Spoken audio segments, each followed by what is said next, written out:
Oi, gente linda, tudo bem com vocês? No vídeo de hoje eu vou ensinar vocês a fazerem essa fogueira de EVA bem fácil. Você quer aprender? Vem comigo. Então, para começar, eu já passei do molde para o EVA e vou cortar aqui junto com vocês. Enquanto eu estou cortando, você já deixa aquele like aí no vídeo para ajudar o canal, tá bom? Aí cortei ela todinha, tá, gente? Ó, cortei. E agora eu vou pegar uma canetinha e vou passar em volta aqui para dar um up nela, para ficar mais bonitinho, tá?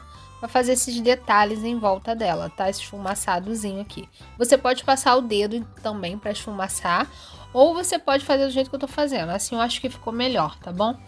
E você pode utilizar também giz de cera. Tem um giz de cera que é ótimo para poder fazer isso. E ele pinta o EVA e fica maravilhoso.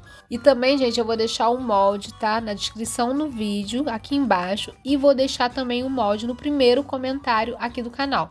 Assim vocês conseguem visualizar mais fácil e mais rápido, tá bom? Aí depois desse esfumaçado, vou colando as outras partes. É bem fácil de fazer essa fogueira, gente. E fica super lindo. Para você poder decorar o seu arraial, uma dica bem legal. Aí agora eu fiz esses outros dois aqui, com EVA também, ó. Vou colar, que vai ser as madeiras, né, da fogueira.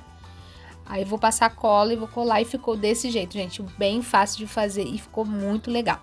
Bem, esse foi o vídeo de hoje. Espero que vocês tenham gostado. Se você gostou, deixa like, comenta, compartilha nas suas redes sociais. Fique com Deus. Beijocas. Tchau, tchau.